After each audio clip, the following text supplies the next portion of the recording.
آپ جسے بھی دیکھیں گے وہ ایک مکمل شاہکار ہے۔ تو چیونٹی اللہ کی مخلوقات میں سے ایک سب سے چھوٹی مخلوق لیکن انتہائی باہمت، محنتی اور بہت کمزور ہونے کے باوجود اپنے سے بہت زیادہ وزن اٹھانے کا جو ہے وہ تصور کرتی ہے۔ تو سیدنا سلیمان علیہ السلام اپنے لشکر کے ساتھ کہیں جا رہے تھے، تو چیونٹیوں کی ایک چھوٹی سی وادی تھی راستے میں، تو ان میں سے ایک ان کا پہرے دار جو تھا وہ پہرے پر مامور تھا، تو اس نے اعلان کیا کہ خبردار جلدی جلدی اپنے بلوں میں گھس جاؤ، سلیمان علیہ السلام آ رہے ہیں اور انہیں معلوم بھی نہیں ہوگا اور تم ان کے پاؤں کے نیچے کچلی جاؤ گی۔ تو سیدنا سلیمان علیہ السلام کو اللہ رب العزت نے باقی پیغمبروں کے مقابلے میں یہ خصوصی نوازش کی ہوئی تھی کہ انہیں اللہ کی باقی مخلوقات کی بولیاں بھی آتی تھیں۔ تو انہوں نے جب یہ سنا فَتَبَسَّمَ ضَاحِكًا مِّن قَوْلِهَا، تو آپ بڑے مسکرائے کہ کتنی ان کو اپنی جان کی فکر ہے، اور اللہ کا شکر بھی ادا کیا کہ اس نے مجھے اپنی باقی مخلوقات کی زبان سمجھنے کی توفیق دی ہے۔ تو النمل اس حوالے سے اس میں چونٹی کے اس قصے کی وجہ سے جو ہے رب العزت نے اس سورت کا نام النمل رکھا ہے۔ اور اس سورت میں اس واقعہ کو ذکر کرنا ایک عقیدے کی اصلاح تھی کہ انسانوں میں سے بہت سارے انسان جو ہیں وہ نبیوں کے بارے میں یہ عقیدہ رکھتے ہیں کہ وہ عالم الغیب ہوتے ہیں۔ تو چیونٹی کہتی ہے کہ سلیمان کو پتہ بھی نہیں چلے گا اور وہ تمہیں روند کے چلے جائیں گے۔ تو اس کا مطلب ہے کہ اللہ کی باقی مخلوقات یہ جانتی ہیں کہ اللہ کے پیغمبر عالم الغیب نہیں ہوتے۔ تو آپ اندازہ کیجئے کہ ہم مسلمان اپنے عقیدے میں تو اس چیونٹی سے بھی گئے گزرے نکلے کہ ہم سے تو وہ بہتر چیونٹی علم رکھتی ہے کہ اللہ کے پیغمبروں کو علم غیب نہیں ہوتا، اور ہم انسان ہو کر قرآن کی واضح آیات کی موجودگی کے باوجود کہہ دیتے ہیں جی پیغمبر عالم الغیب تھے۔ تو یہ پرانے دور میں تو ایسی باتیں چلتی تھیں، کوئی اتنا محسوس نہیں ہوتا تھا کہ کیونکہ علم اتنا نہیں تھا۔ آج کل تو ماشاءاللہ تعلیم بھی بہت ہے اور لوگ سمجھدار بھی ضرورت سے زیادہ ہیں، اور اس کے باوجود ایسی باتیں اچھی نہیں لگتی۔ اللہ ہمیں سمجھ عطا فرمائے اور دین کو جو ہے وہ سمجھنے کی توفیق عطا فرمائے۔ تو اس سورت پارہ نمبر 20 کے آغاز میں جو الفاظ ہیں ان کا مطلب ہے کہ امن خلق السماوات والارض وانزل لکم من السماء ماء، کس نے آسمانوں کو پیدا کیا اور زمین کو پیدا کیا، اور کس نے تمہارے لیے آسمان سے پانی کو نازل کیا، فَأَنبَتْنَا بِهِ حَدَائِقَ ذَاتَ بَہْجَةٍ، تو ہم نے اس پانی کے ساتھ گھنے گھنے باغات اگا دیے، مَا كَانَ لَكُمْ أَن تُنبِتُوا شَجَرَهَا، انسانوں تمہارے تو اختیار میں اتنی بات بھی نہیں تھی کہ تم کسی درخت کو ہی اگا دیتے۔ ہاں جی، تمہارے بس میں تو اتنی بات بھی نہیں ہے کہ تم خود ایک درخت ہی اگا لیتے۔ اِلَٰهٌ مَّعَ اللَّهِ، کیا اللہ کے ساتھ کوئی اور الہ بھی ہے جو اس کی مدد کرتا ہے، اس کا تعاون کرتا ہے؟ قطعاً ایسی بات نہیں ہے۔ بل ہم قوم یعدلون، بلکہ لوگو تم بڑی بے انصافی کی بات کرتے ہو، انصاف نہیں کرتے۔ امن جعل الارض قرارا وجعل خلالها انہارا، کیا تم دیکھتے نہیں کہ مالک نے زمین کو ایک ٹھہرا رکھا ہے پانی کے اوپر، حالانکہ پانی پر کوئی چیز ٹھہرتی نہیں ہے۔ اس کی قدرت کا کرشمہ یہ ہے کہ وہ پانی کے اوپر زمین کو ٹھہرائے ہوئے ہے، اور اس کے بیچ میں اس نے نہریں بھی چلا رکھی۔ وَجَعَلَ لَهَا رَوَاسِيَ، اور پھر اس زمین پر پہاڑ بھی اگا رکھے ہیں، وَجَعَلَ بَيْنَ الْبَحْرَيْنِ حَاجِزًا، اور اگر کہیں دو سمندر ملتے ہیں، دو دریا ملتے ہیں تو اس میں بھی رب نے پردہ ڈالا ہوا ہے، ایک پانی کا رنگ اور ہے، دوسرا پانی کا رنگ اور ہے، اور لمبی مسافت تک آپ ان کو دیکھ سکتے ہیں، دونوں پانی الگ الگ جا رہے ہیں۔ کیا رب کی قدرت کا کمال کرشمہ ہے۔ ارشاد فرمایا اِلٰہٌ مع اللہ، اتنے باریک بین کاموں میں کیا اللہ کے ساتھ کوئی اور الہ بھی ہے؟ ہاں جی، بل اکثرہم لا یعلمون، انسانوں کی اکثریت یہ بات سمجھتی نہیں ہے۔ پھر مزید ارشاد فرمایا اَمَّن یُجِیبُ الْمُضْطَرَّ اِذَا دَعَاهُ، وہ کون ہے جو مجبور اور لاچار کی دعاؤں کو سنتا ہے؟ ہاں جی، وَيَكْشِفُ السُّوءَ، اور اس کی تکلیف کو دور بھی کرتا ہے، صرف سنتا نہیں بلکہ مراد برآ لاتا ہے، اس کی تکلیف ختم کر دیتا ہے۔ وَيَجْعَلُكُمْ خُلَفَاءَ الْأَرْضِ، اور رب العزت نے تمہیں زمین پر اپنے خلیفے بھی بنا رکھا ہے۔ اِلٰہٌ مع اللہ، کیا اللہ کے ساتھ کوئی اور الہ بھی ہے؟ قطعاً نہیں ہے۔ قلیلا ما تذکرون، تمہیں بہت کم سمجھ آتی ہے، تم بہت کم نصیحت حاصل کرتے ہو۔ اَمَّن یہدیکم فی ظلمات البر والبحر، وہ کون ہے جو تمہیں اندھیروں میں، خشکی میں، تری میں، ہر جگہ تمہاری رہنمائی کرتا ہے؟ اب یہ دیکھیں نا، یہ سمندر میں جو سفر کرنا ہوتا ہے، یہ باقاعدہ مکمل سائنس ہے۔ جو شخص اس علم کو سیکھتا نہیں وہ سمندر میں سفر نہیں کر سکتا۔ اسی طرح یہ زمین پر سفر، یہ ایک الگ علم ہے، اور پھر جہاز کے ذریعے ہوا میں سفر، یہ ایک الگ علم ہے۔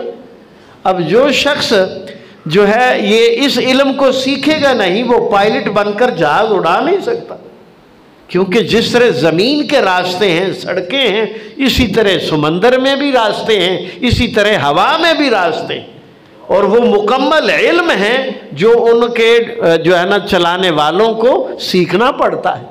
اس علم کو حاصل کرنے کے بعد وہ چلتے ہیں۔ تو رب العزت اسی بات کی طرف اشارہ کر رہے ہیں اَمَّن یہدیکم فی ظلمات البر والبحر، ہاں جی، خشکی اور تری اور سمندروں میں جو راستے کی رہنمائی ہے وہ رب ہی تو کرتا ہے، اور کون کرتا ہے؟ وَمَن يُرْسِلُ الرِّيَاحَ بُشْرًا بَيْنَ يَدَيْ رَحْمَتِهِ، اور کون ہے وہ ذات جو بارش آنے سے پہلے ہوائیں چلاتا ہے؟ اِلٰہٌ مع اللہ، کیا اس نظام کو چلانے کے لیے اللہ کے ساتھ کوئی اور الہ بھی ہے؟ تعالی عما یشرکون، لوگوں کی ان شرکیہ باتوں سے، شرکیہ عقیدوں سے مالک بہت پاک ہے۔ کمال ہے، کمال ہے، سبحان اللہ۔ اَمَّن یبدأ الخلق ثم یعیدہ، کون ہے جس نے اس تخلیق کا آغاز کیا اور پھر کون ہے جو اسے دوبارہ بھی پیدا کر ڈالے گا؟ اللہ اکبر۔ مزید فرمایا وَمَن يَرْزُقُكُم مِّنَ السَّمَاءِ وَالْأَرْضِ، اور کون ہے جو تمہیں آسمان سے رزق دیتا ہے اور زمین سے بھی رزق دیتا ہے؟ ہاں جی، رزق آسمان سے بھی اترتا ہے، زمین سے بھی آتا ہے۔ اِلٰہٌ مع اللہ، کیا اللہ کے ساتھ کوئی اور الہ بھی ہے؟ مزید فرمایا قُلْ هَاتُوا بُرْهَانَكُمْ إِن كُنتُمْ صَادِقِينَ، اگر تم سچے ہو، اللہ کے ساتھ کسی اور الہ ہونے کی تم تصدیق کرتے ہو تو پھر دلیل سے بات کرو۔ جھوٹی باتیں، بدگمانی والی باتیں، فضول باتیں کر کے لوگوں کے عقیدے تو خراب مت کرو، کوئی دلیل ہے تو دلیل پیش کرو۔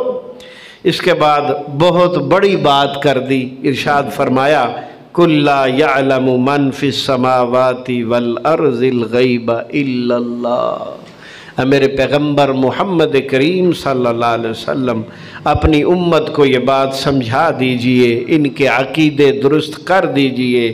مولا کیا بتاؤں؟ فرمایا بتا دو، آسمانوں میں، زمینوں میں اللہ کے سوا کوئی غیب نہیں جانتا۔ اس آیت سے زیادہ واضح اور کیا ثبوت پیش کیا جائے؟ بہت واضح آیت ہے کہ آسمانوں میں بھی زمینوں میں بھی اللہ کے سوا غیب کوئی نہیں جانتا۔ دراصل ہمارے علم کی دھاگ تو یہیں سے بیٹھ جاتی ہے نا کہ ہمیں اتنا بھی پتہ نہیں ہے کہ علم غیب ہوتا کیا ہے۔ ہاں جی، ہم مزے کے انسان ہیں، ہاں جی، ہمیں اتنا بھی پتہ نہیں ہے علم غیب ہوتا کیا ہے، اور دھوس ماری جا رہے ہیں کہ جناب اللہ کے سارے پیغمبر علم غیب جانتے۔ بھائی علم غیب وہ ہوتا ہے جو حواس خمسہ سے بالا تر ہو، 5 سینسز۔ سائنس کی کتابوں میں پڑھا ہوگا تم نے، 5 ایسی چیزیں جس سے انسان محسوس کرتا ہے۔ ہاں جی، سننا، دیکھنا، بولنا، سونگھنا، چکھنا اور لمس محسوس کرنا ہاتھ لگا کے۔ اب ان میں سے کسی بھی ذریعے سے جو آپ کو علم حاصل ہوگا وہ علم غیب نہیں رہے گا، وہ آپ کا علم ہے۔ علم ان 5 ذرائع سے حاصل ہوتا ہے، 5 سینسز سے۔ اور جو علم ان 5 سینسز کے علاوہ حواس خمسہ سے بالا تر حاصل ہوگا وہ علم غیب ہوتا ہے۔ اور جتنے انبیاء کرام ہیں وہ اللہ کی وحی کو کانوں سے سنتے ہیں، وہ ان کا علم ہوتا ہے، علم غیب نہیں ہوتا۔ اللہ جو بتا دیتے ہیں وہ علم بن جاتا ہے، وہ علم غیب نہیں رہتا۔ اور علم غیب کیا ہوتا ہے کہ ان حواس خمسہ کے علاوہ کسی اور ذریعے سے علم حاصل ہو، اور وہ صرف اللہ کی شان کو لائق ہے، اور کوئی ہستی ایسی نہیں جو حواس خمسہ کے علاوہ کسی اور طریقے سے علم حاصل کرتی ہو۔ ایسی اور کوئی اللہ کے سوا کوئی ذات نہیں ہے۔ تو یہ کتنی واضح آیات ہے، اس کے بعد بھی انسان کا عقیدہ درست نہ ہو تو پھر اس کی اپنی بدبختی ہے، محرومی ہے۔ ہاں جی، اللہ کی طرف سے اس کے اوپر پھٹکار ہے، اس کو سمجھ نہیں آ رہی کہ حق کیا ہے۔ دیکھیں نا کتنی واضح آیات ہے۔ کل کہہ دیجئے، اور مطلب عام بات نہیں ہے، اللہ حکم دے رہا ہے، نبی کو حکم دے رہا ہے کہ امت کو بتاؤ۔ یا اللہ کیا بتاؤں کا بتاؤ ان کو، لا یعلم من فی السماوات، کوئی نہیں جانتا جتنی مخلوقات آسمانوں میں ہیں، جتنی مخلوقات زمینوں میں ہیں، یا اللہ کیا نہیں جانتے، الغیبہ، غیب نہیں جانتے، الا اللہ، سوائے اللہ کے، وما یشعرون ایان یبعثون، علم غیب جاننے کی باتیں تو بڑی دور کی باتیں ہیں۔ اللہ کی مخلوقات میں سے کسی مخلوق کو یہ معلوم تک نہیں کہ مرنے کے بعد کب زندہ ہوں گے۔ کس کو پتہ ہے؟ کسی کو نہیں پتہ۔ مرنے کے بعد کب زندہ ہونا ہے کسی کو پتہ نہیں۔ اگر پتہ ہے تو بتاؤ، تمہارے علم کا پتہ چلے۔ کسی کو پتہ نہیں، نہ مرنے کے ٹائم کا پتہ ہے، نہ مرنے کی جگہ کا پتہ ہے، نہ دفن ہونے کا پتہ ہے، نہ یہ معلوم ہے کہ قبر نصیب ہوگی کہ نہیں ہوگی۔ ہاں جی، کسی کو معلوم نہیں۔ اللہ اکبر۔ اس کے بعد جی آگے سورہ القصص شروع ہوتی ہے، اور اس سورہ القصص میں سیدنا موسیٰ علیہ السلام کی پیدائش سے لے کر نبوت تک، اور نبوت کے بعد فرعون سے جو ان کا مکالمہ ہوا ہے، اور دعوت دی فرعون کو، اور فرعون سے پھر بنی اسرائیل کی نجات، اور اس کے بعد جو ہے وہ فرعون کا غرق ہونا، اور ان سب کا جو ہے نا وہ نجات پانا، یہ سارا لمبا اور تفصیلی واقعہ ہے یہ سورہ القصص میں۔ اس حوالے سے ایک جو ہے وہ خاص طور پر جو میں بات ذکر کرنا چاہتا ہوں کہ سیدنا موسیٰ علیہ السلام جب اپنے علاقے سے بھاگ کر گئے تھے، وہ ایک قتل جو ان سے ہو گیا تھا، حالانکہ مارا تو اسے ایک مکہ ہی تھا، تو مکہ مارنے سے بندہ تو نہیں مرتا، لیکن جب اللہ کا فیصلہ ہو تو ایسا ہو جاتا ہے۔ تو اللہ نے اسباب اور ذرائع پیدا کرنے ہوتے ہیں اپنے معاملات کو چلانے کے لیے، تو اللہ نے وہ مکہ مارنا ذریعہ بنا دیا وہاں سے موسیٰ علیہ السلام کی ہجرت کا، تو وہ وہاں سے بھاگے اور مدین کی طرف چلے گئے۔